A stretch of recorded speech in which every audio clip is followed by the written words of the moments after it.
오늘은 이 스트레스에서 좀 알아보도록 하겠습니다. 스트레스를 받는 직업군이 주로 어떤 직업군일까요? 스트레스. 감정. 아이고, 어떻게 한 번만에 맞추세요? 네. 감정 노동이 가장 심한 직업군을 보니까, 음식 서비스 관련직, 그다음에 영업및 판매 관련직, 미용, 숙박, 여행, 오락, 스포츠 관련직, 사회복지 및 종교 관련직. 여기도 스트레스가 있네요. 네, 스트레스로 인해서 질병도 생길까요? 거의 모든 질병이 스트레스에서 와요. 그래서 이렇게 쭉 여러 가지 병이 있는데 많은 부분이 여기네요. 소화기 장애. 이런 것들이 꽤 많이 일어나네요. 그래서 소화 잘 안 되신 분들은 이제 이 스트레스와 관련이 있다라고 생각을 하면 한 50%는 맞지 않을까요? 주요 스트레스 원인은 뭘까요? 과도한 업무량과 책임, 업무 권한과 책임의 모호, 근무 여건 환경, 공정하지 못한 평가와 보상, 비전 불투명 및 고용 불안전성, 상사 동료 부하와의 원만하지 못한 관계, 상반되거나 모호한 지시, 조직 운영 방식과 자원 활용의 부적절성. 네, 요즘에 이제 새로 그 스트레스를 보니까 직장 상사가 퇴근하지 않을 때 나는 퇴근하고 싶은데 퇴근 안 하는 거예요. 이게 아주 스트레스라는 거예요. 그러니까 직장의 그 어떤 결국은 인간관계네요.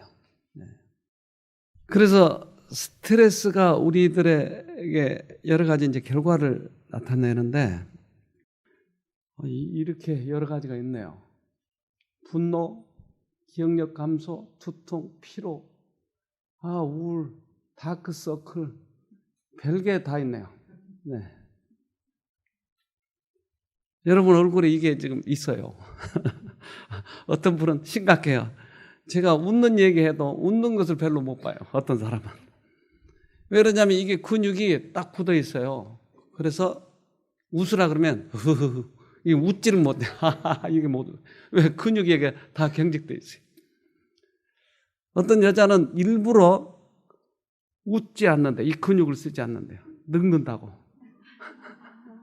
그러니까 웃을 때 아주 실컷 웃어봐야 하고 말아요.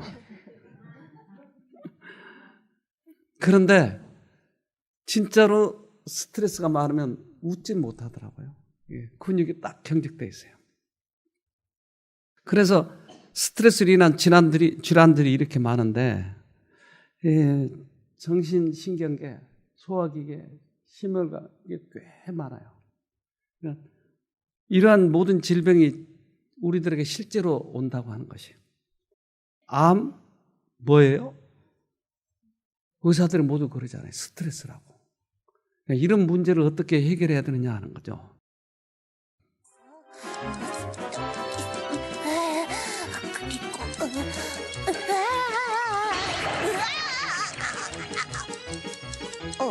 그림을 열심히.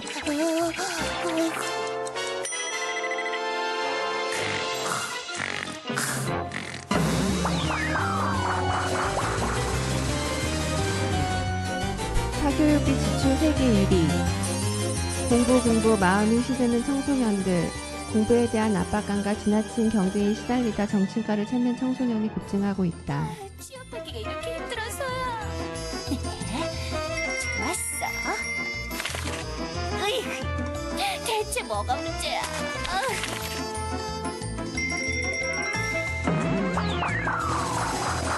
고학력 고용률 29위.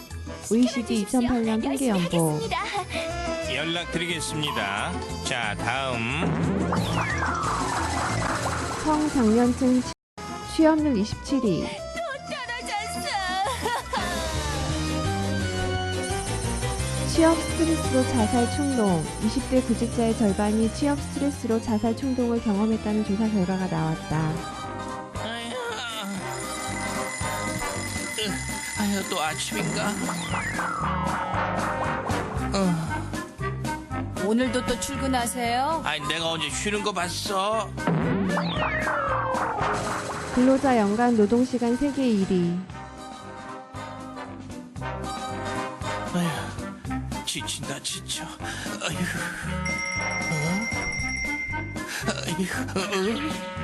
아빠, 제 생일에 놀이공원 가요. 당신은 일밖에 모르지. 근로자 행복지수 14위. 나도 쉬고 싶다. 정신과 진료받는 직장이 크게 늘어 주로 업무 내용이나 업무량 등 스트레스로 인한 불안 장애나 적응 장애가 많았다. 아유, 어?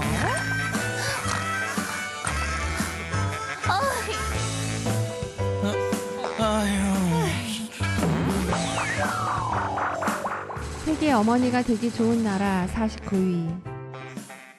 등록금, 관리금, 의료보험. 아유, 나보고 어쩌라고. 경제 고통지수 3위. 폭발 직전 요즘 엄마. 가사, 육아 등 전통적인 가사는 물론이고 각종 교육이나 재테크 정보 수집과 분석도 요즘 엄마들이 감당해야 할 몫이다. 대한민국 스트레스 세계 1위. 야, 세계 1위는 멋지네요. 뭐든지 1위를 하면 좋으니까. 네, 우리 한국 구조가 이렇게 됐어요. 그래서 여기에서 어떻게 하면 탈출하는가? 스트레스하고 면역과도 관계가 있을까요? 제일 커요. 그러니까 면역이 약해졌다고 하면 나에게 스트레스가 많다고 하는 것이. 그러니까 면역으로 인해서 여러 가지 질병이 생기는데 그중에 요즘에 잘 낫지 않는 면역으로 인한 병 뭔지 아세요? 자가 면역 질환. 자기가 자기를 공격하는 병이에요. 면역이 약해지니까 병균인지 내 몸인지 구분하지 못해가지고 계속 공격하는 거예요. 간염도, 신장염도 이런 것들이에요.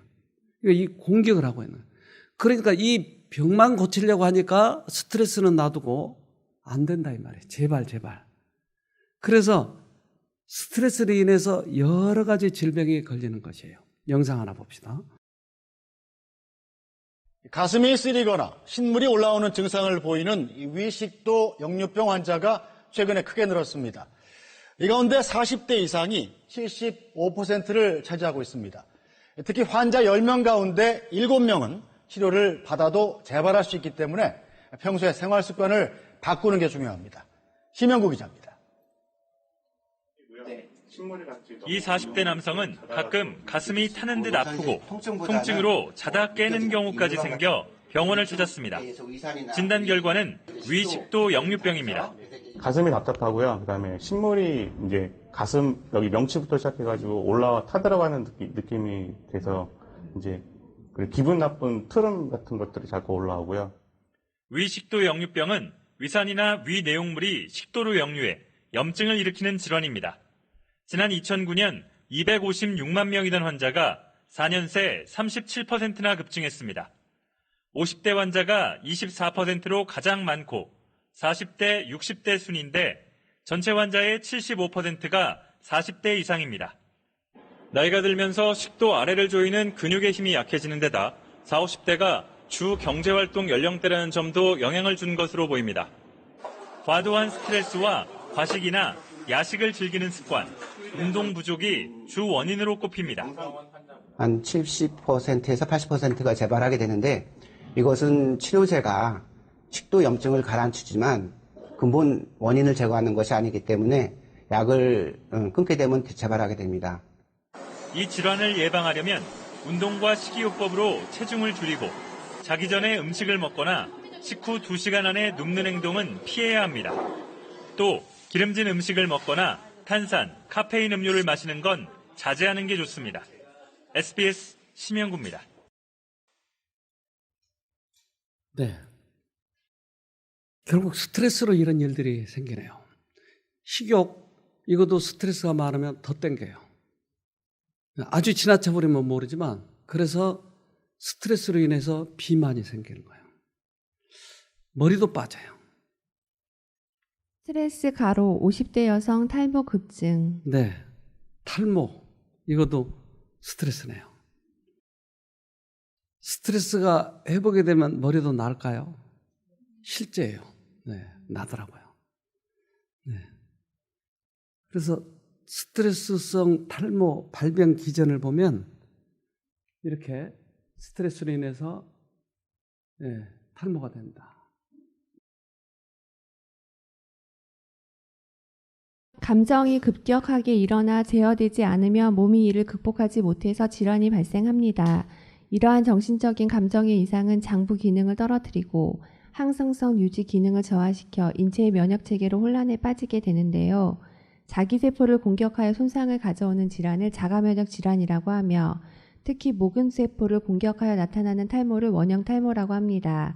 정신력이 약한 사람에게 잘 발생하는 질환으로 신경이 예민하신 경우나 수험생, 서빅스직 등 정신적인 고통으로 나타나기도 하고 장기간 육체 피로가 쌓인 상태나 다른 질병으로 인해 몸이 약해져 있을 때 등 전반적인 몸의 기능 저하가 있거나 선천적인 원기가 약해 스트레스에 민감한 상태에 나타나기도 합니다. 네.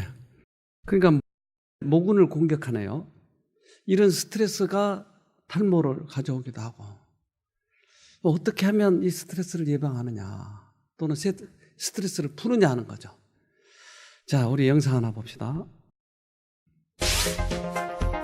실제로 암 환자들에게 긍정적인 생각은 어떤 영향을 줄까? 한 조사 결과 10년 이상 생존한 암 환자들의 90% 이상이 긍정적으로 생각한 것으로 나타났다.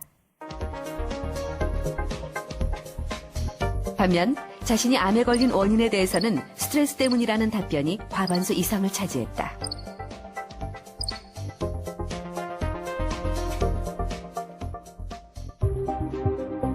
실제로 스트레스는 우리 몸에 어떤 변화를 가져오는 것일까? 스트레스를 받으면 뇌 시상하부에서 코티졸, 아드레날린 등의 각종 스트레스 호르몬이 분비된다.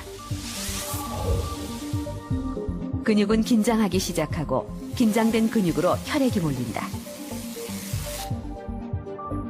혈압이 증가하며 심장 박동이 빨라지고 소화기관의 기능은 저하된다. 이러한 상태에 반복적으로 노출되면 면역력이 저하되며 우리 몸에 큰 문제가 발생한다. 스트레스가 직접적으로 그 암을 발생시킬 수 있다라는 것은 이제 어떤 그 의학적인 사실이고, 그래서 암을 예방하는 그런 차원에서부터 시작해서 암을 치료하고 암의 재발을 막는 데까지 스트레스 관리라는 것이 대단히 중요한 요소가 되겠습니다. 그 긍정적인 사고 방식이 암을 극복하는 데 있어서는 사실 필요하다고 볼 수가 있겠고, 사실 그런 마음을 뭐 자기가 일부러 가질 수는 없잖아요. 그렇기 때문에 반드시 도움을 필요로 하는 것이고, 그런 도움이 환우회에서도 올 수 있고 또 정신건강관리로부터도 올 수 있는 것이거든요. 그 삶의 질이 절대적인 가치는 아니다. 그 개인의, 그 가족들, 그 사회에서의 모든 것을 감안해가지고 그분한테 가장 귀중한 것이 뭐냐. 귀중한 것을 잃지 않는 그 삶의 질이 굉장히 중요하다. 네. 그래서 스트레스로 인해서 생기는 병들이 많기 때문에 이것을 의사들이 바꾸는 방법을 긍정적인 사고방식으로 가지라. 어떻게 긍정적으로 갔죠? 스트레스가 왜 오죠? 우리 애가 둘째 아이를 낳고 나서 이 아이가 만 1살 지나면서 소변을 완전히 가렸거든요. 근데 둘째 낳으면서 소변을 자꾸 봐요, 또. 아무데나. 그래서 때려줬죠. 그런데 또 배가 아프대요. 그래서 병원에 데려갔어요. 근데 의사가 노련하더라고요. 둘째 혹시 났어요? 물어보더라고요. 원인이 거기 있었어요. 그랬더니 의사가 하는 말이 그 본처가 후처를 두잖아요. 그러면 본처가 스트레스가 있을까요? 없을까요? 네? 조금 있을까요? 엄청난데요. 그거보다 더하다는 거예요. 동생한테 사랑이 옮겨가 버리니까 큰애가 엄청 스트레스를 받는다는 거. 그러니까 자기가 지금 본처인데 후처가 생겼다는 거예요. 그러니 배가 안 아프겠어요? 애들도 스트레스가 있을까요? 있어요. 어느 아이가, 우리 교회 아이가 불량식품을 먹고 있는 거예요. 그러니까 누가 줬어요. 그러니까 엄마가 그것을 뺏었어요. 그냥 울어. 그러니까 이제 좋은 식품을 주면서 이건 먹어. 이건 좋은 거야. 절대 그것만 달라는 거예요. 아침부터 저녁까지 우는 거예요. 계속 그것만 달라고. 왜 그것만 달라고 그러죠? 아이가? 그게 좋아요? 근데 왜 그것만 달라고 그러냐고요, 아이가. 그게 자기 욕망이니까. 우리들이 스트레스 받는 이유는 우리들의 욕망대로 하려고 하니까 그래요. 욕망을 놓으면 스트레스가 없어져요. 대부분의 것이 병든 욕망이에요. 제대로 된 그러한 우리들의 욕망, 건강한 욕망이 아니고 무엇을 채워야 되려고 하는 것이에요. 그 자기 욕망을 채워가지고 스트레스를 해결하려면 해결이 안 되는 것이에요. 충족되지 못한 욕망, 병든 정욕, 그들 스스로의 양심의 가책 등으로 고통을 받는다. 그들은 이 세상에서 생명을 잃어버리고 있으며 장차 얻을 생명에 대한 희망도 없다. 근데 돈을 벌어야 되겠다는 욕망이 있어요. 근데 왜 벌어요? 먹고 살기 위한 그것은 하나님께서 보장을 해 주시겠다고 약속했어요. 그런데 과시를 해야 되잖아요. 내 노후를 내가 책임져 놓으려면 얼마를 벌어놔야죠? 내 노후를 내가 책임지려면 한 10억 있으면 될까요? 한없어요. 그래서 죽기 전까지 이것을 쌓아놓고 내가 노후를 맞이하려니까 얼마나 큰 스트레스인지 몰라요. 그러니까 자기 욕망을 채우려고 하는 것이 결국은. 그런데 그 욕망 자체가 병든 것이었어요. 이 병든 것을 내려놓으면 우리는 스트레스가 없어져요. 그래서 하와도 이 욕망이었어요. 식욕이었어요. 이것 때문에 넘어가 버린 것이에요.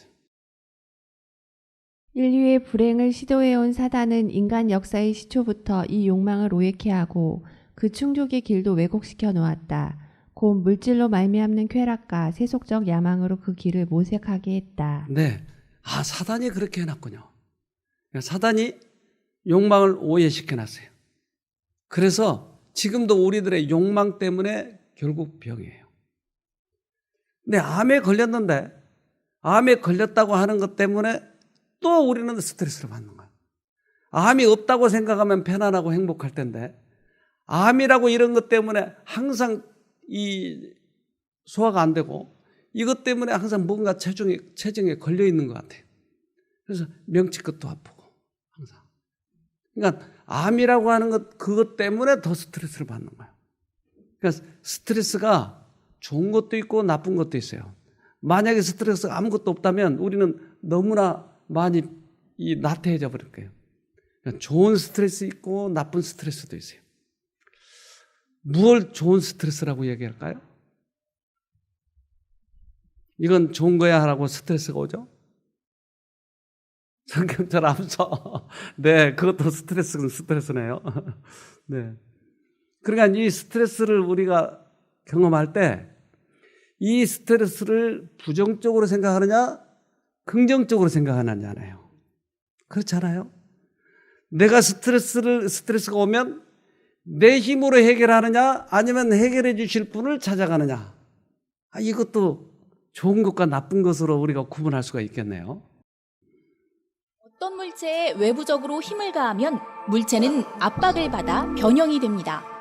이때 물체 역시 평형을 유지하기 위해 내부적으로 힘을 분배하게 되는데요. 이 힘이 바로 스트레스입니다. 팽팽히 죄다, 긴장이라는 뜻을 지닌 라틴어에서 유래한 말이죠. 1920년까지 이처럼 물리학 용어로 쓰이던 스트레스를 의학에 처음 적용시킨 사람은 내분비학자인 한스 셀리에 박사입니다. 새로운 호르몬 발견을 위해 연구에 몰입하던 한스 박사는 사실 실험용 쥐를 다루는데 매우 서툴렀다고 합니다. 손에서 쥐가 빠져나가는 경우가 많아 실험실이 발칵 뒤집히기 일쑤였고 꿈틀거리는 쥐에게 주사를 놓는 것도 쉽지 않았다는데요. 어느 날 그는 이렇듯 실험 도중 쥐들이 겪는 기분 나쁜 경험들이 혹시 몸에 어떤 변화를 가져오는 것은 아닐까라는 생각을 하게 됐고 쥐들을 한겨울에 지붕 위에 올려놓거나 더운 보일러실에 두는 등 다양한 증명 실험을 했다고 합니다. 그 결과 시달린 쥐들이 비슷한 신체 반응을 보였고 이후 1936년 그는 네이처지에 발표한 논문에서 다양한 자극에 의해 체내에서 일으키는 반응을 스트레스라고 발표했습니다. 또한 질병은 하나의 원인으로 특정 증세를 나타낸다는 이전의 이론과 달리 어떤 질병은 원인이 달라도 인체에 같은 반응을 일으킨다며 질병을 일으키는 주요 인자로 스트레스를 지적했는데요. 실제로 오늘날 대부분의 질병 속에서 스트레스 인자가 확인되면서 스트레스는 만병의 근원으로 여겨지고 있습니다. 그렇다면 이런 스트레스는 완전히 사라지는 게 좋을까요? 한스 셀리에 박사는 아니라고 답합니다. 스트레스는 우리가 외부의 위협이나 내부의 이상에 즉각적으로 반응하고 결정할 수 있게 하는 요인이 되기도 하기 때문인데요.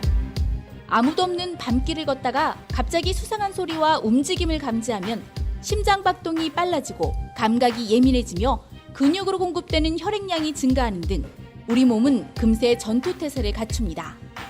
혈액에 분비된 스트레스 호르몬이 생존을 위해 맞서 싸우거나 도망가는 행위를 할 수 있도록 준비하게 하는 건데요. 결국 스트레스는 인간이 급변하는 환경에 잘 적응하기 위한 기능으로 작용해온 겁니다. 1960년대 미국의 심리학자 리처드 라자루스는 스트레스 연구에 새로운 전기를 가져옵니다. 그의 주장에 따르면 어떤 일을 스트레스로 인식하는 것은 그 일을 겪은 사람이 그것을 어떻게 받아들이고 해석하느냐의 문제라는데요. 스트레스 요인이 발생했을 때 당장은 힘들더라도 부정적인 감정을 해소하려고 노력하고 다양한 대처 방법을 고려하며 다음 단계로 발전해 나간다면 바로 좋은 스트레스가 작용한 겁니다. 스트레스를 긍정적으로 받아들이면 오히려 도움이 될 수 있다는 거죠. 네, 잘 설명한 것 같죠? 우리들에게 스트레스가 올 때 이것을 어떻게 대처하냐는 것이에요. 모든 사람들은 이 스트레스가 오는 거예요. 그런데 이 스트레스를 부정적으로 생각하고 그것을 피하기만 하려고 하면 계속 온다. 그런데 이것을 스트레스가 오면 아이가 개가 쫓아오면 엄마를 찾듯이 우리에게 스트레스를 해소시켜줄 분이 있다고 하는 것을 생각하면 이 스트레스를 잘 대처할 수 있다고 하는 것이 평안함을 느낄 수 있다고 하는 것이 그것이 경제적인 것 또는 질병적인 것 관계없이 스트레스는 우리를 오히려 더 하나님께 가까이 가게 할 수도 있다고 하는 것이에요.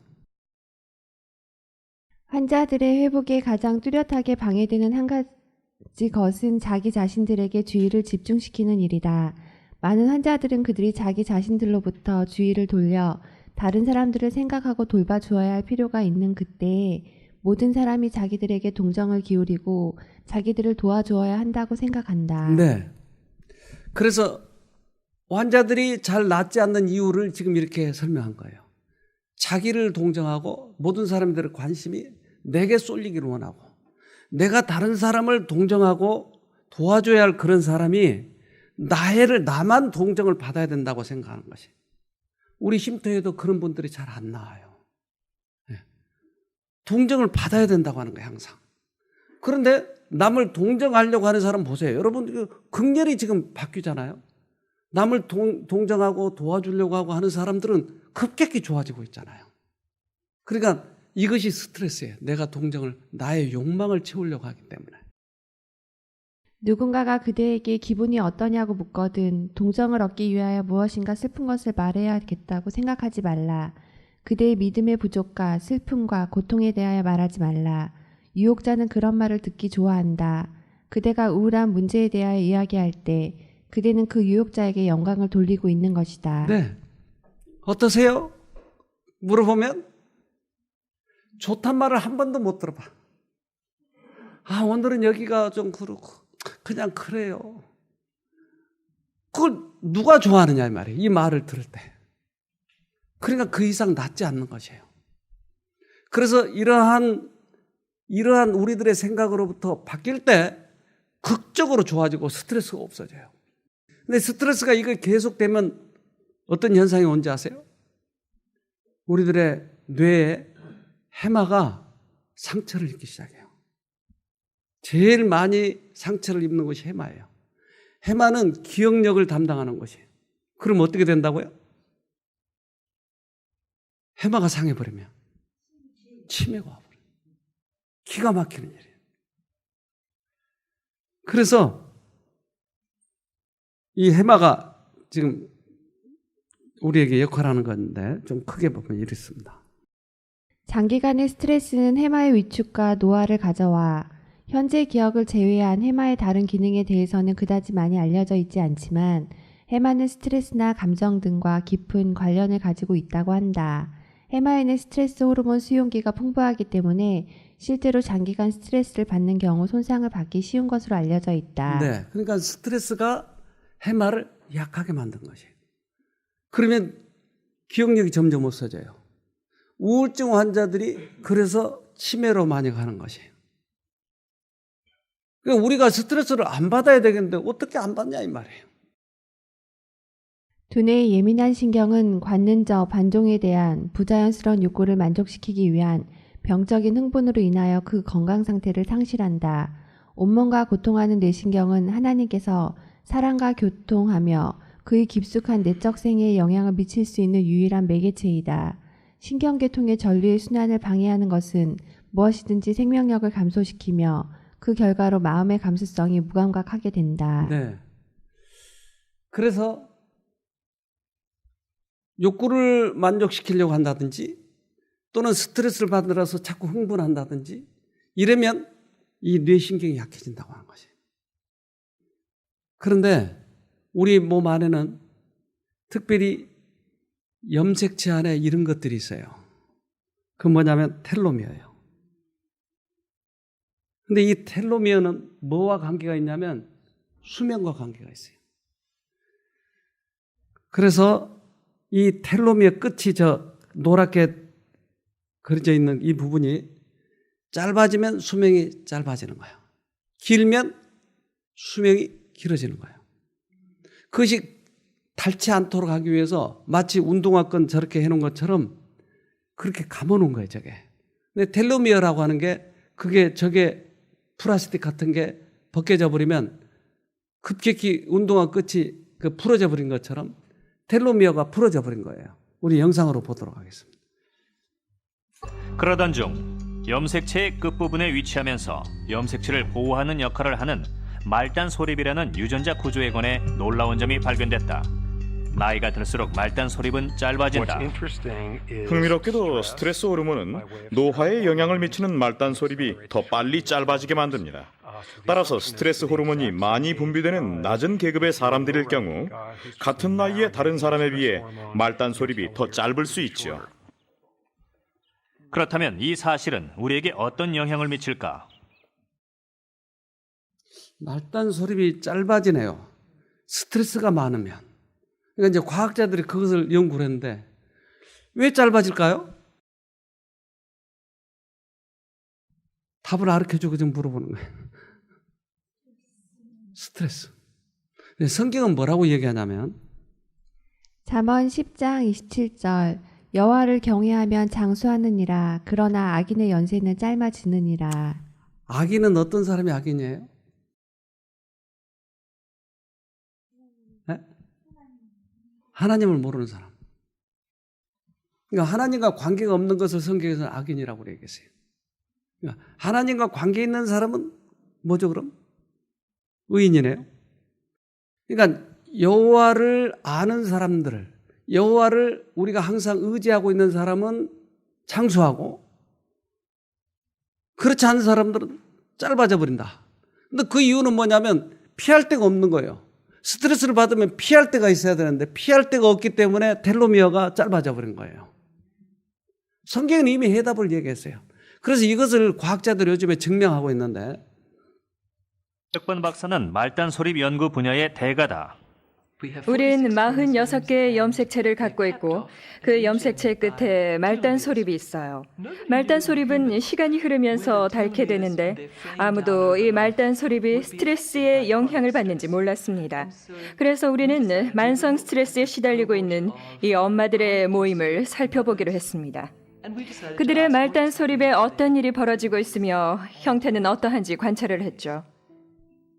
그 결과 말단 소립이 스트레스와 직접적인 관계가 있다는 걸 알 수 있었습니다. 말단 소립의 길이는 스트레스의 양과 기간에 큰 영향을 받습니다. 블랙번의 동료인 심리학자 엘리사 에펠도 만성 스트레스에 시달리고 있는 이 엄마들을 주목했다. 어린아이의 엄마들은 스트레스를 아주 많이 받습니다. 많은 경우 일과 육아를 병행하는 문제 때문에 어려움을 겪고 있고 스스로를 돌볼 시간도 많이 부족하죠. 그런데 거기에 특별한 보살핌을 요하는 장애아를 키우는 어려움까지 더해진다면 그건 정말 엄청난 문제가 됩니다. 그러한 사실은 사람들에게 버티기 힘든 짐을 부과하고 그 결과 스트레스를 받으면 더 빨리 죽게 되죠. 이 엄마들은 말단 소립이 짧았고 효소의 활동이 감소됐습니다. 대충 계산해 보면 수년에 걸쳐 아픈 아이들을 기르는 이들은 1년에 6살의 나이를 먹는다고 할 수 있습니다. 이건 현실이에요. 괜히 투정을 부리는 게 아니에요. 실제로 노화가 빨리 진행된다는 게 의학적으로 증명됐습니다. 그리고 그러한 노화를 가속화하는 원인이 바로 만성 스트레스고요. 네, 장애아 기르는 어머니들은 스트레스가 엄청나네요. 장애 있는 사람을 집안에 두는 것만 해도 스트레스가 되는 거예요. 그런데 이 스트레스를 대처하는 방법을 아까 우리가 배웠잖아요. 그걸 다 내 죄책감으로, 내가 이런 아이를 낳아서 나는 어떡하지? 이런 죄책감으로부터 해방이 돼야 되는데 이게 해방이 되는 것이 아니에요. 왜? 하나님을 모르고 있기 때문에.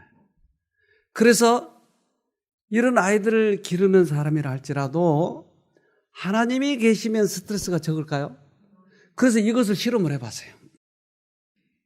스트레스에 관한 의문 중 하나는 바로 이겁니다. 스트레스를 감소시키고 수명을 연장해주는 요소가 무엇일까 하는 거죠. 공감과 서로에 대한 염려는 스트레스 감소에 있어 아주 중요한 요소가 될 수 있습니다. 그러한 것이 수명을 연장시켜주는 요인이 되고 텔로메라제를 증가시키면서 우리의 세포를 재생시켜주죠. 따라서 관계를 맺고 서로를 돕는 것은 우리 자신을 치유해준다.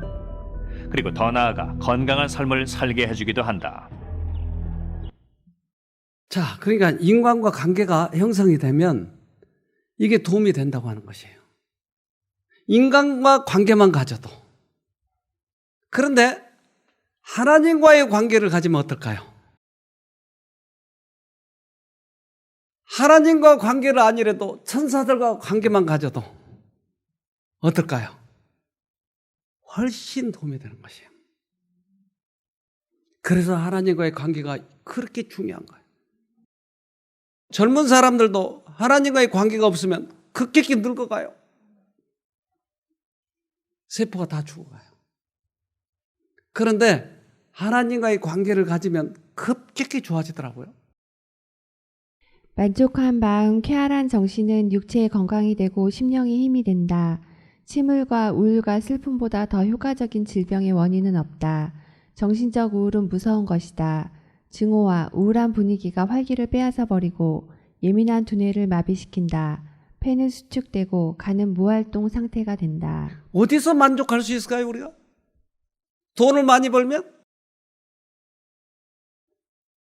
이쁜 여자하고 결혼을 하면 이쁜 거하고 관계없더라고요. 살아보면. 속이 천사면 천사고 속이 마귀면 마귀하고 사는 거예요. 맞아요? 맞아요. 맞아요. 그러니까 어디에서 만족을 얻을 수 있냐고요. 하나님과의 관계밖에 없어요. 네. 천사들이 도와주고 있다니까요. 하늘의 천사들은 병들고 고난받는 사람들의 마음에 용기와 희망과 기쁨과 평안을 주는 일에 인간 기구들과 협력한다. 그런 상태에서 병자들은 이중으로 축복을 받고 많은 사람들은 건강을 얻는다. 네. 그래서 이곳에 천사들이 와 계시는 거예요.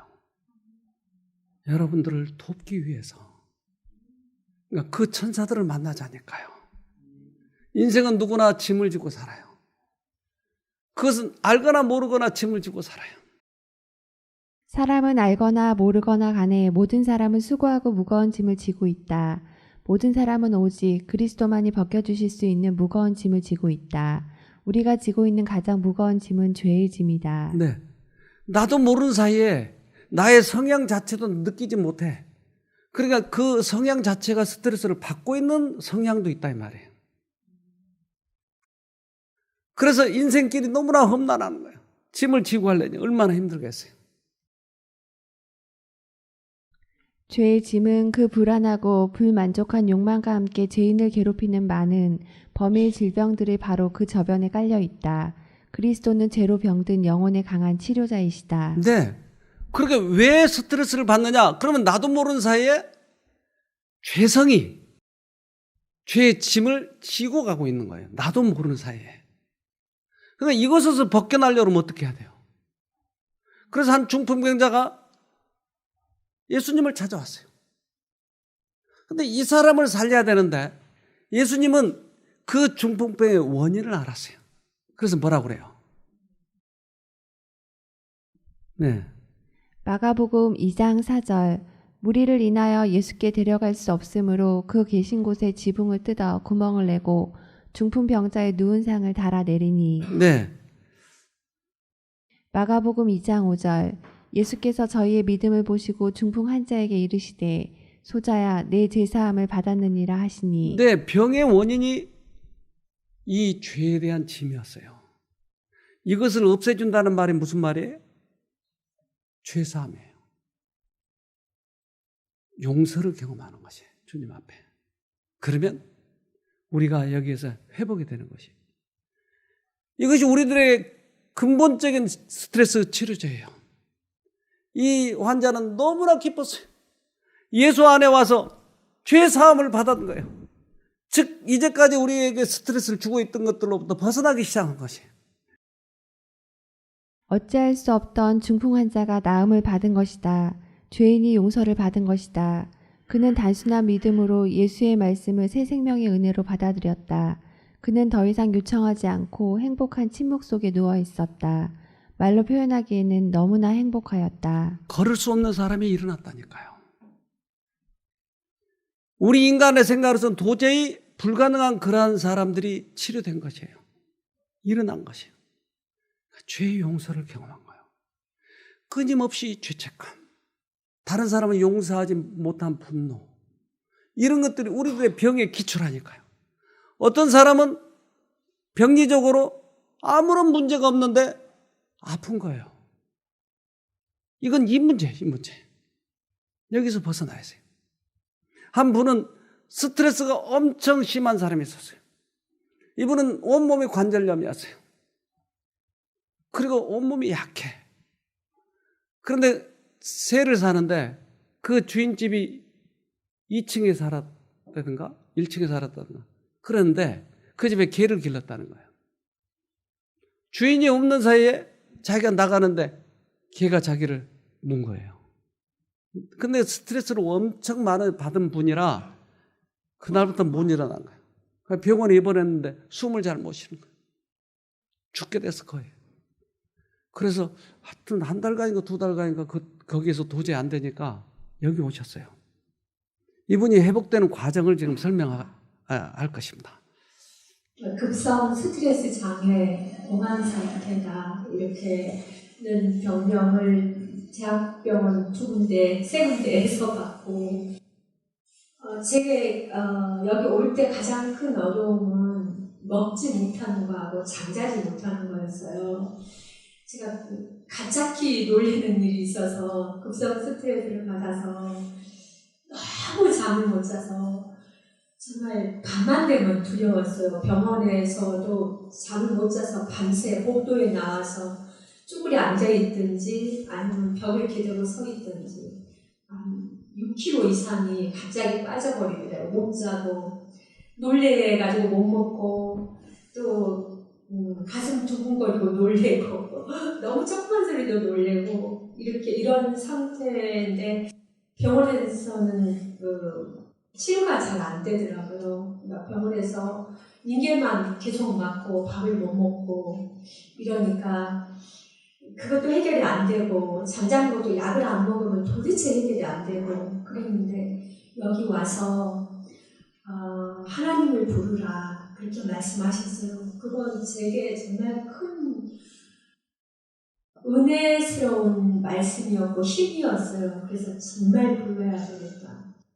그리고 약에 의존하지 말고 정말 하나님을 불러야 되겠다. 그리고 결심하고 진짜 하나님께 열심히 기도했어요. 내 약을 안 먹으면 나 못 자는데 하나님 좀 도와주세요. 예수님 이렇게 진짜 열심히 잠이 안 와도 새벽 1시, 2시, 3시 넘어 어쩔 때는 4시까지도 잠이 안 오는데 그래도 내가 하나님을 의지하니까 오직 하나님만 의지합니다. 나 약을 의지하지 않고 그리고 불렀어요.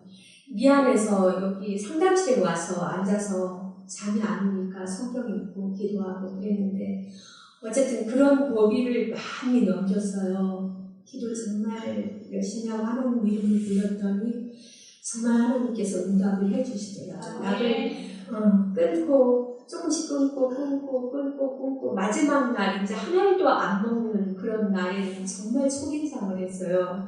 근데 그동안 하나님을 불렀던 그 경험 그리고 어쨌든 잠자게 해주셨던 그 경험 그런 것이 토대가 되어서 끝까지 하나님 이름을 부르고 그랬더니 하나님께서 정말 그 부름에 응답을 해주셔서 약을 완전히 다 끊게 되었어요. 해도 좀 좋지 않아서 검사를 하고 그랬는데 이번에 가서 보니까 검사 결과가 다 좋아서 균도 뭐도 아무것도 없고 이제 다 나았으니까 약도 안 준다고 그냥 가시라고 그러더라고요. 그래서 그것도 너무 하나님께 감사하고 여기 와서 정말 하나님 은혜로 사모님 첫 강의 들으면서부터 먹고 싶다 하는 생각이 들고 첫날 왔을 때부터요 음식을 조금씩 먹었어요. 그것도 하나님이 해결해 주시고 이런 걸 보면서 제가 두 번째로 느낀 것은 정말 하나님께서 나를 사랑하는구나. 나는 정말 하나님의 귀한 사랑을 받는 자녀다. 이것을 두 번째로 많이 느꼈습니다. 그래서 이 경험을 잊지 않고 집에 가려고요. 그래서 첫째는 정말 하나님의 이름을 앞으로도 열심히 부르려고 결심을 하고요. 류마티스 관절염이 저의 지병이에요. 정말 오랫동안 알았는데 제가 여기 처음 왔을 때는 큰 쟁반에 반찬 떠다 놔두고 국 한 번 갖다 놔두고 수저 젓가락 들으러 갔다 오고 3번을 갔다 와야 밥을 먹었어요. 손가락도 아프고 저는 온 전신에 폐까지 류마티스가 다 와 있다고 하더라고요. 류마티스가 그래서 힘들었는데 그게 어느 새인지 모르게 점점 몸이 건강해지면서 그것도 좋아져서 지금은 단번에 한 손에 이렇게 접시 들고 한 손에 국 들고 이렇게 단번에 와서 밥을 먹어요. 정말 하나님 은혜로 많이 좋아지고 등산도 맞아요. 그래요. 등산도 제가 7번째 지금 산에 갔어요. 처음에는 제가 갈 생각조차도 못했지. 왜냐면 무릎이야, 고관절, 발목, 발가락 전부 아프니까요. 제가 못 갔거든요. 그런데 이제 7일째 정상에 도전을 해서 어제 처음으로 정상에 갔답니다. 감사합니다. 하나님입니다. 이것은 류마티스 약도 점점 줄이고 있어요. 하나님의 이름을 부르는 자녀를 사랑하셔서 기억하시고 그 부르짖음에 응답하여 주신다는 것을 여기서 깊이 깨닫고 또 느끼고 갑니다. 아, 스트레스가 그렇게 만들었네요. 폐까지. 자가 면역질 아니에요, 이게. 그런데 이 면역이 약해지니까 모든 것이 다 손가락까지 다 손이 이렇게 툭툭 붉어졌더라고요. 무릎도. 근데 이분이 병원에서도 안 되는데 어떻게 여기 나왔죠? 아버지한테 피하니까 스트레스가 없어져 버린 거예요. 회복됐어요. 저런 병도 회복되는데 여러분 병쯤이야. 그렇잖아요. 그러니까 마음 먹고 돌아가야 돼요. 저렇게. 약을 끊는 동안에 얼마나 하나님을 많이 부르는지. 저분이 밥을 전혀 못 먹는다 그래서 닌게를 꼽아야 되나 어때요? 걱정을 했는데 두려운 날 밥을 먹기 시작한 거예요. 어떻게 해서 못 먹는 밥이 먹게 됐을까요? 여기 미혼이 많죠? 왜 먹게 되죠? 하나님의 은혜예요. 근데 먹게 된 것을 이 하나님께 감사드리면 더 좋아지는데 먹는 것조차도 왜 먹는지 어쩌다 보니까 먹은 것 같다라고 또 생각하고. 근데 은혜를 은혜로 알면 저렇게 치료해 주시는 거예요. 치료받고 싶지 않으세요? 네, 꼭 승리하기를 바랍니다. 네. 기도합시다. 하늘에 계신 아버지, 우리들에게 은혜를 베풀어 주셔서 하나님을 만날 수 있는 특별한 기회를 주셔서 감사합니다. 우리들의 병이 어떠하든, 우리들의 과거가 어떻게 살아왔든 이제 주님께 돌아가고 싶습니다. 온전한 치료자이신 주님께 돌아가면 모든 스트레스가 풀리고 신체 구조 모든 부분들을 알고 계신 분께서 치료를 해 주시지 않겠습니까? 이제 정직하게 주님께 돌아갈 수 있도록 도와주시옵소서. 오늘 우리들에게 모두가 D-Day가 되는 귀한 승리의 하루가 되도록 도와주시옵기를 예수님 이름으로 기도합니다. 아멘.